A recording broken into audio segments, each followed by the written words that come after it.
the first flash I bought was Chinese knockoffs or cheap Chinese flashes like this one. This is an Ewer. A flash like this is good enough for any other photographer, but they are not good enough for my kind of photography when I shoot my hummingbirds, because I shoot so many pictures in a row that the lamp inside here gets overheated and dies. So these cheap ones, good enough for a normal photographer, but not good enough for me because I kill them. So I got a couple of these instead. This is a Nikon SB26. They don't make them anymore. I pay about $50 each for them, used of course, and with my camera or my cameras, this becomes a fully manual flash, because the flash itself is too old to synchronize, or to synchronize with the camera. Now,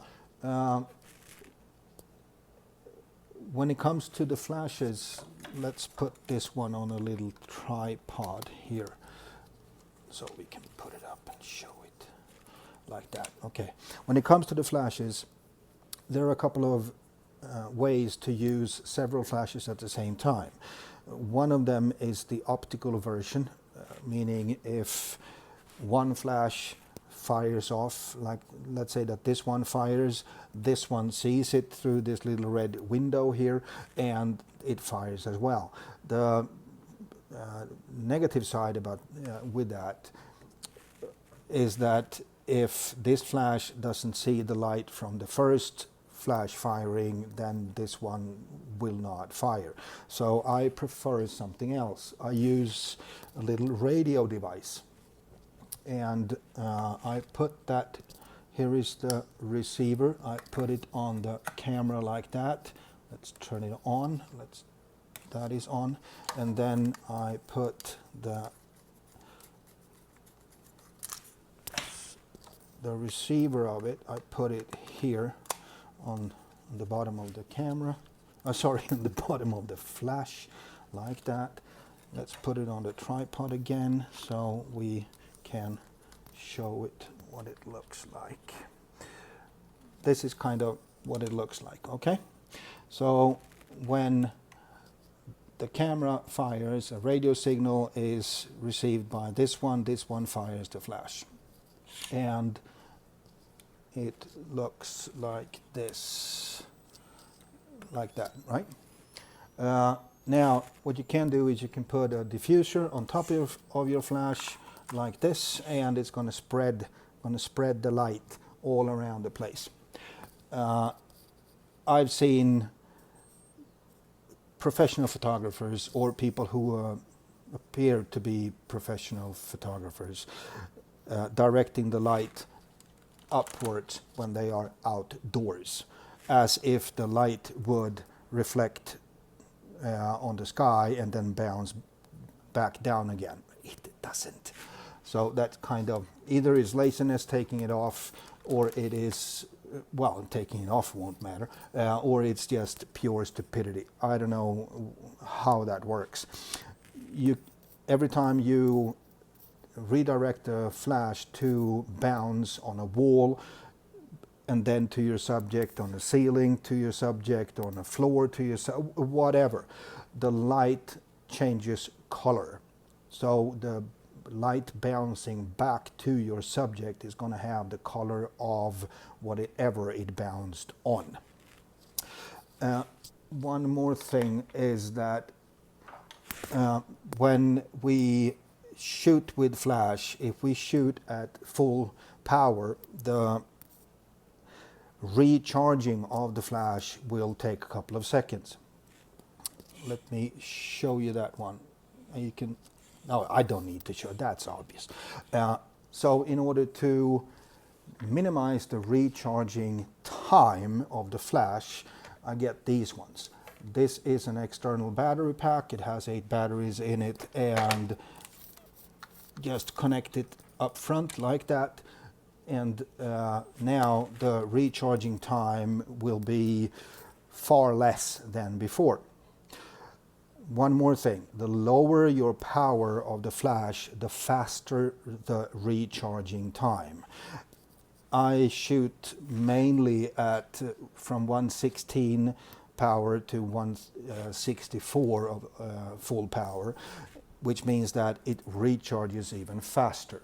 There are different ones, there are different ones of these battery packs. Some of them have a different, or no, not some. Pay attention to the connection.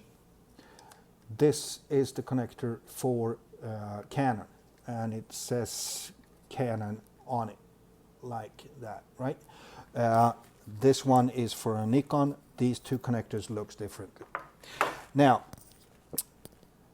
when it comes to the flash itself, flash duration time is very interesting. Every single flash has different flash duration time, and here on the paper you can see an example of that. At full power it's 1/300 of a second, and we have 100% distance. At half power it is 1/1300 of a second, meaning that the light is going to be present for 1/1300 of a second, and the distance is going to be shorter that the flash reaches out. At, let's see, 1/4 of a power, we have here 1/2800 of a second and a slightly shorter distance. At 1/8 of a power, the flash duration time is almost 1/5000 of a second and even shorter distance. The thing about this is that this is what takes the picture, what freezes the duration time is what freezes the movement in your subject. So if your picture is underexposed, like the one that you're going to see in a couple of minutes, what freezes the motion of the subject is the short flash duration time, because the entire picture is underexposed. But before we come there, we'll go there, I'm going to show you another one, and that's this one. If I have one flash, can you see that? Yes, you can. If I have one flash at, let's say, 1/16 of a power, I might shoot at something around 1/8000 of a second.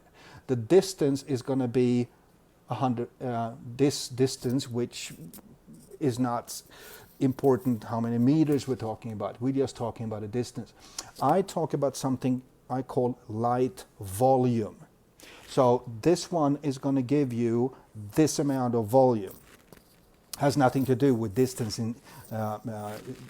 actually, but I just draw a line here. Now, if I add two flashes at the same 1/16 of a power, I still have a flash duration time of 1/8000 of a second. I still have the same distance as I had with one flash, but the interesting part here is that the volume of light will be double. If I add a third flash, all other settings the same, I'm going to have 3 times the volume. If I add 4 flashes, I'm going to have 4 times the volume of light.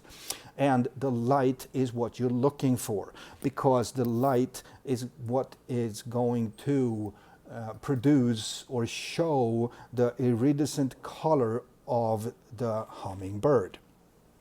Now, let's see. I'm going to show you what this one looks like. I'm going to go down to we had 1/16. Okay, let's set it to, I'm setting the flash at 1/16. And then I'm going to take the camera and I'm just going to press the shutter, and hopefully you will see what I'm talking about, okay? You see that it doesn't slow down. It doesn't, that was the camera slowing down. It doesn't slow down. The recharging of the flash is stunning. I'm going to show you the difference if I go up to full power of this one, and you're going to see that the flash will not flash because it's recharging, okay? And it's with the battery pack connected, okay? You see that? I got one flash at full power. Let's do it again. one flash at full power, despite having the battery pack. So this means that using more than one flash, using less power, adding a battery pack to it, and you will get more flashes helping you taking the picture that you want to take. Okay?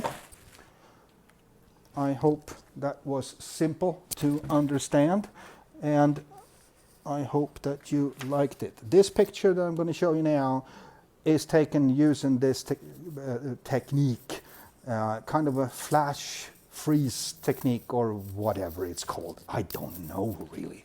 So that's what it looks like. And the reason that the wings are frozen in movement all the way out to the wingtip is because the flash duration time is so short. The black background is actually the sky on a sunny day. So underexposed, no flash, the entire picture would go completely black. Underexposed with flash shows the subject, in this case a beautiful little hummingbird. Look at the colors. See you around. Bye bye.